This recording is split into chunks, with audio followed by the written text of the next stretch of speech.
When I was young, these 20 films not only scared me, they were life altering.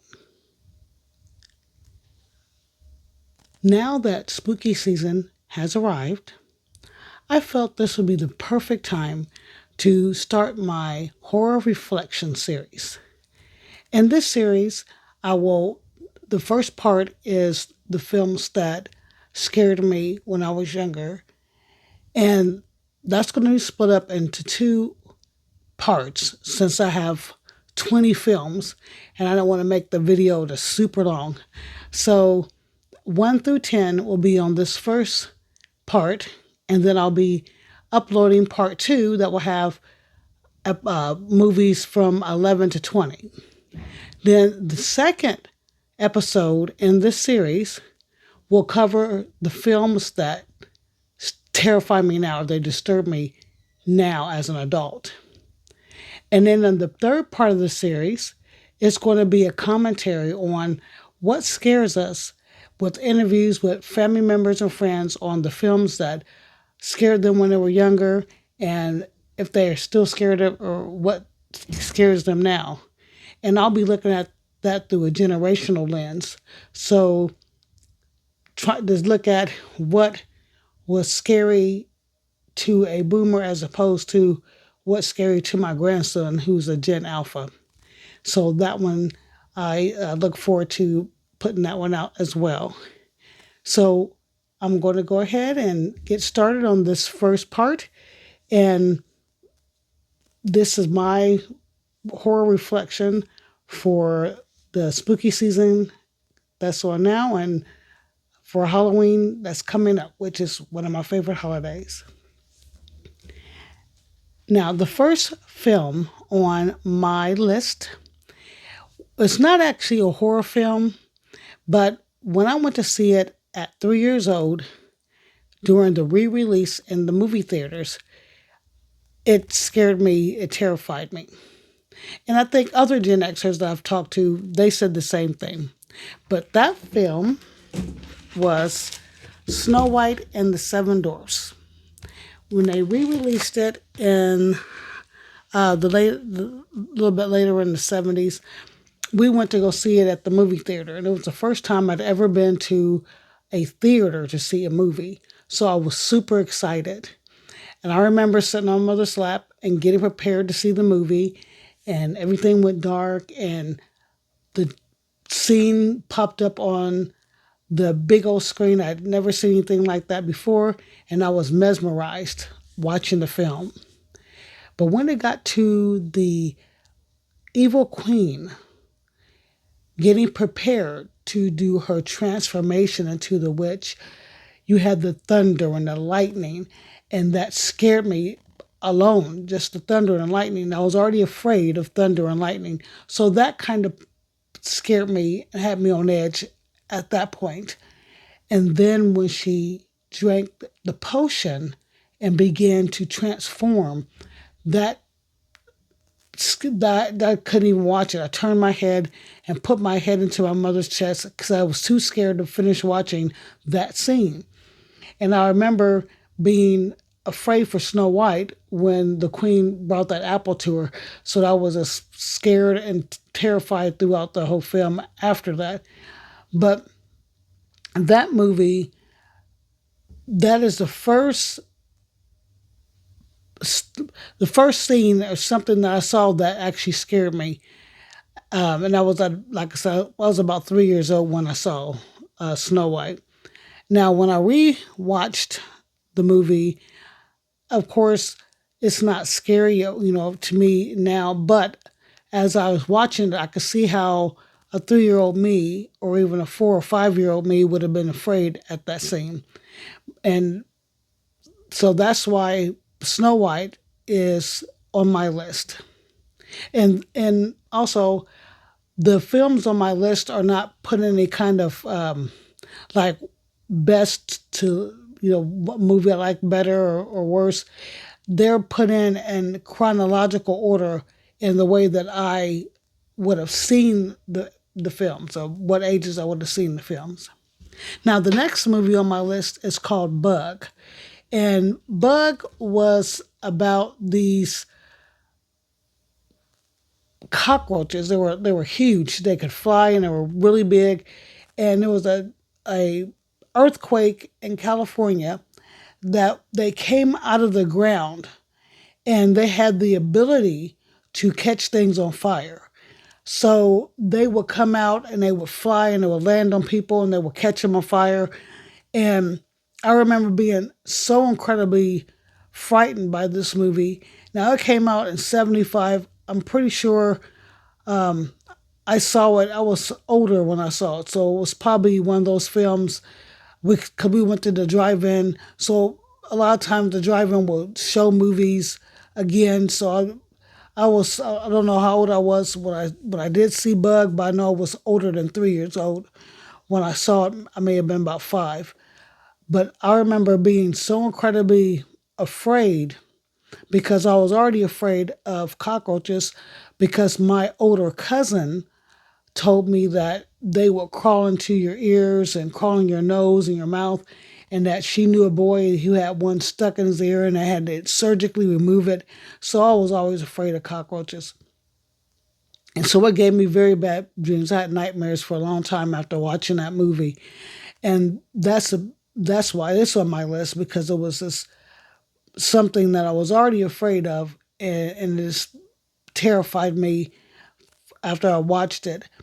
I did rewatch it. It was on Prime. I watched it before I did this episode, and it it made my skin crawl because of the cockroaches. And like I said, I still don't like roaches. I don't like bugs, really.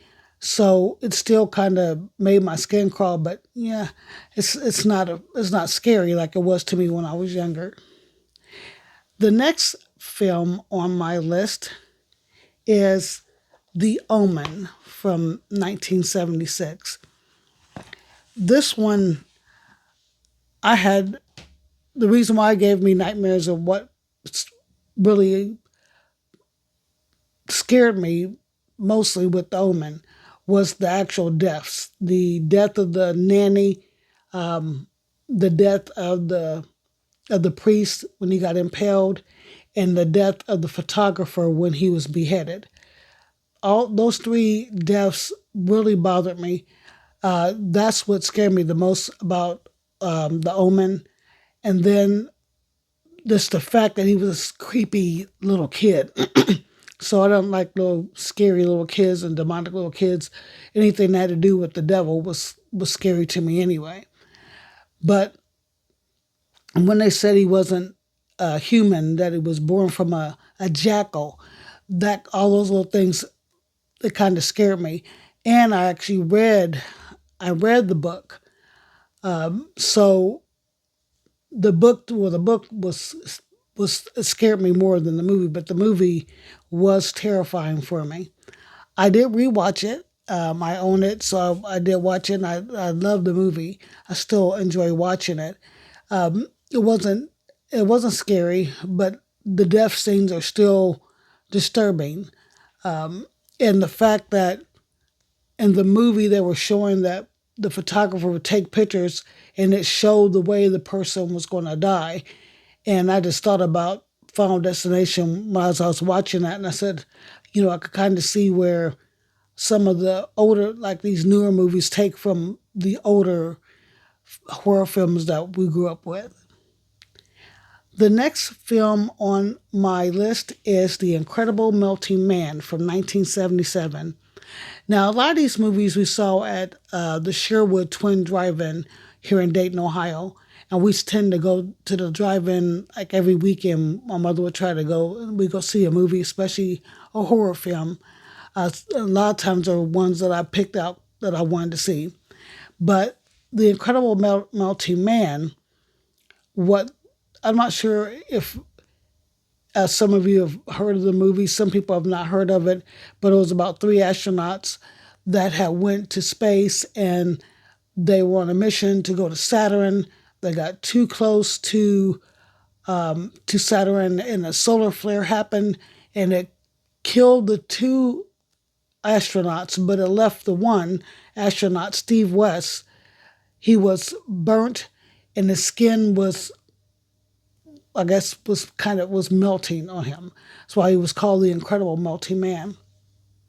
And they had him wrapped up in bandages, and when he unwrapped himself and he saw what he looked like, he kind of went like uh, in a rage. So he started killing people, and it what the scene that bothered me the most was a nurse he that was taking care of him. He attacked her, and they showed that he had bit half her face off, and that scared me so bad that even today I still sleep with a blanket over one side of my face because of that movie, and it, it bothered me so incredibly bad. When I rewatched it here recently, I had borrowed the movie from the library here locally, and I was able to watch it again, and it's still a good movie, and the actual practical effects and the makeup job were excellent. And when they showed him at the end just melting, it left us this goop of nastiness on the ground. It was just disturbing just looking at the way he was melting, and just the way he killed people. Just it was horrible. I couldn't see them doing that movie today because it would do CG and it wouldn't look as good as it did from the 70s using the practical effects. The next film on my list is The Car from 1977. Now, I watched this film over at my aunt's house, and it the the car was this big black vehicle, super dark tinted windows, and it was terrorizing a little desert town in California.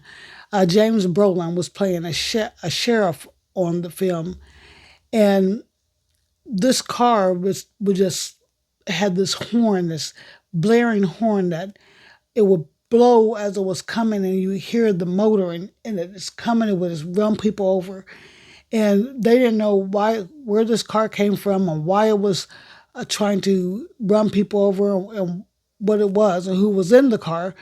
So the sheriff tried to stop the car from doing any more damage to the town. And when the door opened up, he looked inside and there was no one in the car. It was no driver. And then it shut. I remember that scene when they showed that there was no driver in there, and it was like kind of red tint on the inside. Oh, that scared me. But the scariest scene to me was when a woman was standing in she had this big window in her front of her house, and she was standing there in that window, and you could hear the revving of the engine, and then you heard that horn, and you saw the lights just come toward her house, and the car jumped up, went through the window, and ran her over, and that scared me to death. After we watched the movie, we were sent to my cousin's playroom, and in his playroom, it was facing the street, and he had a big window just like the window in the movie, and I was so scared that I refused to go inside the playroom, and I stood outside the playroom and waited until we were able to go home. Even today, I mean, now I don't like standing in front of a window at night. If it's one of those big windows like was in the movie, I still don't like standing in front of windows at nighttime. So that's why that movie is on this list, and like I said, it's still terrifying for me even now. I did rewatch it. It was on HBO uh, probably a year or so ago, and I was watching it again, and it still was spooky. And every time I heard that horn, it still kind of freaked me out. So I would have to say it still kind of has a little bit of reaction for me watching that movie again. The next one on my list is actually two. together. But it seems like a lot of people's movie that's on their list, and that would be Jaws 1 and 2.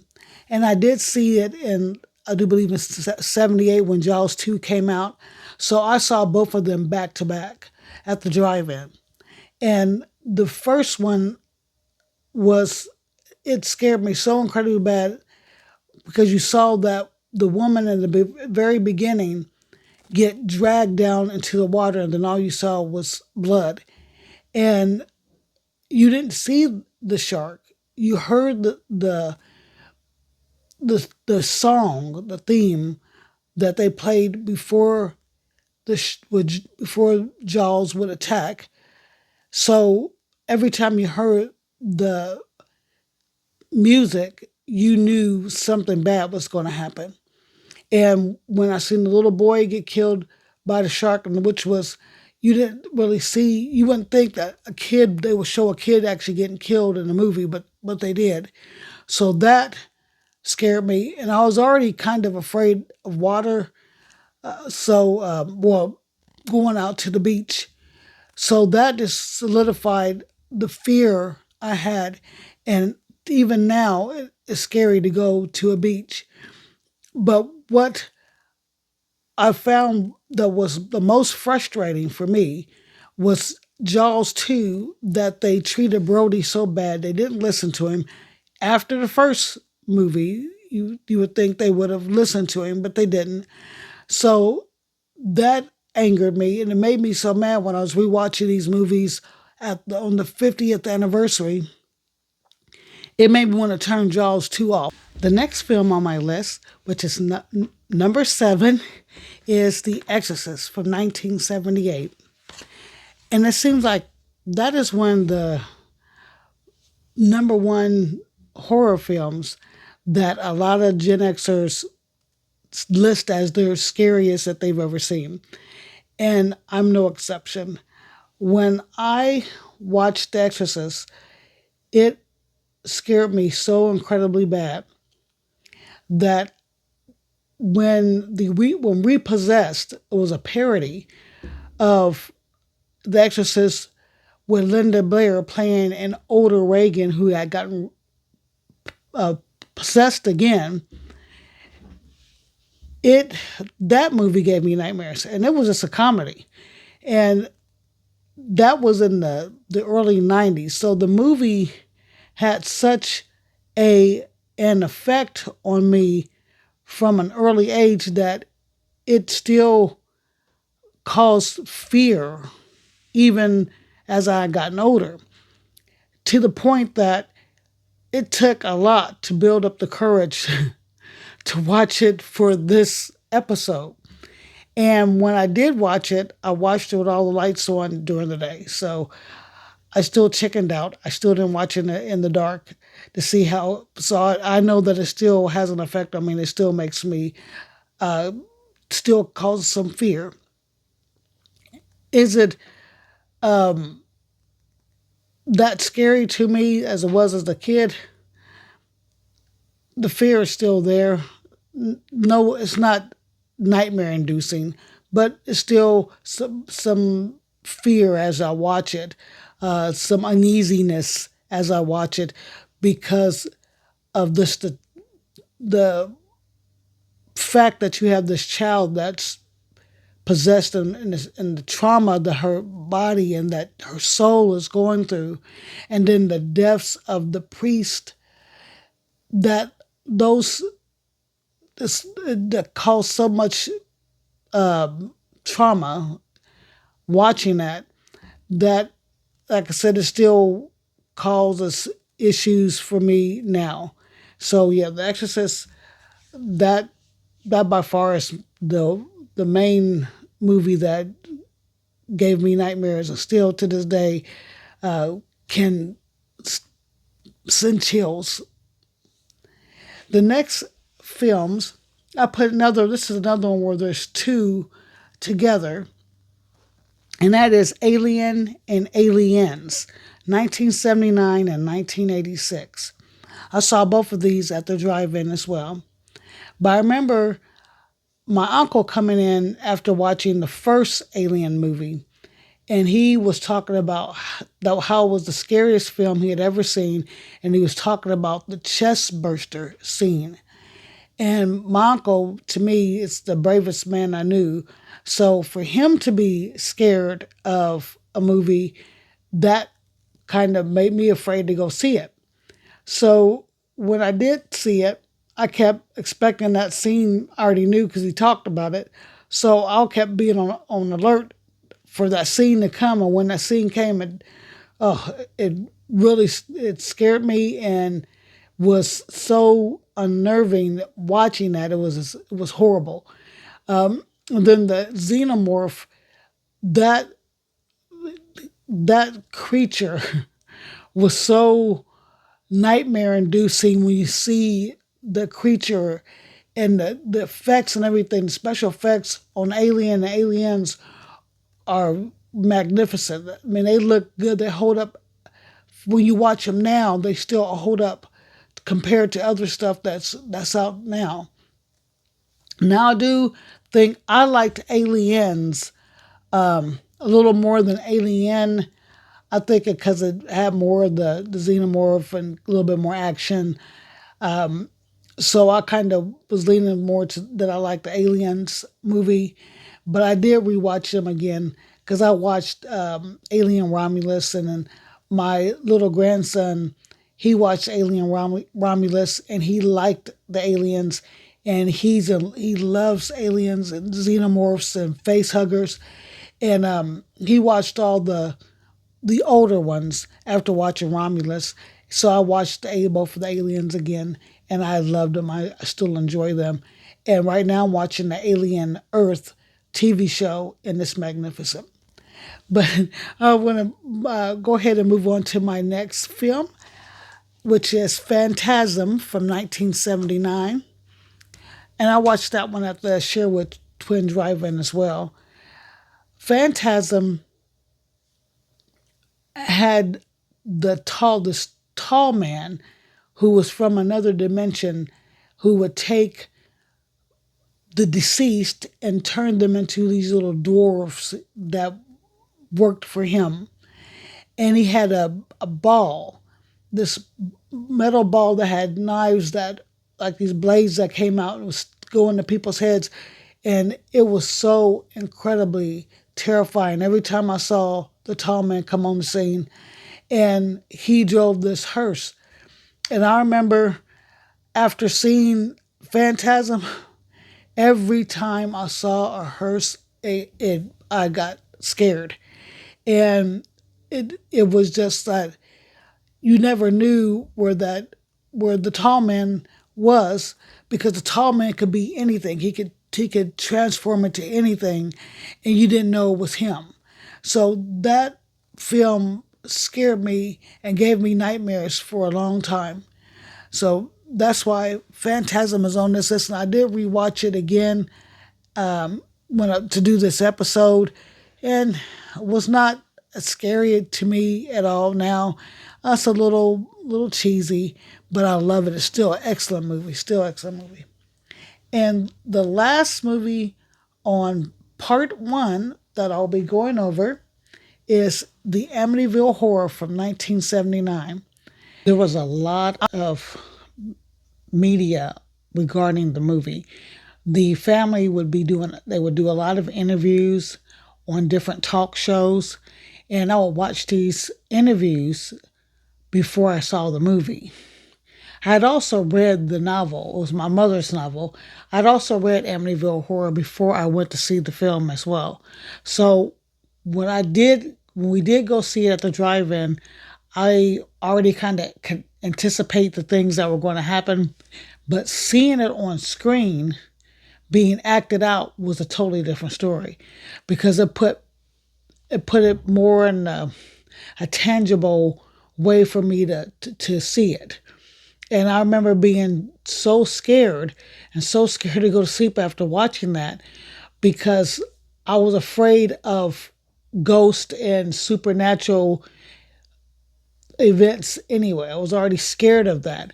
So when we went back to the apartment we lived in, I kept just thinking about the pig and thinking about the walls and the little red room in the basement. And it just scared me because we had a basement at the it was like a townhome, and we had a basement there that had this little room that was painted red, and it was I kept imagining it being a portal into hell like Amityville Horror. So I was so afraid after watching that movie. It took a long time for me to be able to get it out of my head to sleep after seeing Amityville Horror. So that is why that had to be on my list. It was, like I said, it was very scary because it was supposedly based on a true story. That would be the end of part one. And when I go into part two, I'll finish up the rest of the films, and then the next part of my horror reflections for the spooky season will be talking about the films that disturbed me as an adult. And then after that, the episode after that will be the one where I did interviews with family members and friends and discuss what scared them and looking at it from different generations. And I'm going to do kind of like a little deep dive in looking at horror and what scares us and what the differences between the generations and what could make things, why certain people are more afraid of what's going on in different times, why we were more afraid of certain movies, why certain horror films were made during certain times. I hope you enjoyed this first part of my two-part of the 20 films that scared me when I was younger. And feel free to leave a comment and let me know what films scared you. If any of these films on the list were some of your favorites or scared you as a kid. And like and subscribe and help me along with this journey to improve and to get better. I look forward to doing way more videos, and I'm enjoying myself with YouTube so far. So enjoy yourself. Have a wonderful holiday season, because we're going to be Halloween's coming this month. We're beginning the October and looking forward to telling ghost stories around our fire pit in our backyard, and really enjoy it. So stay tuned for more videos from me, and see you in the next one.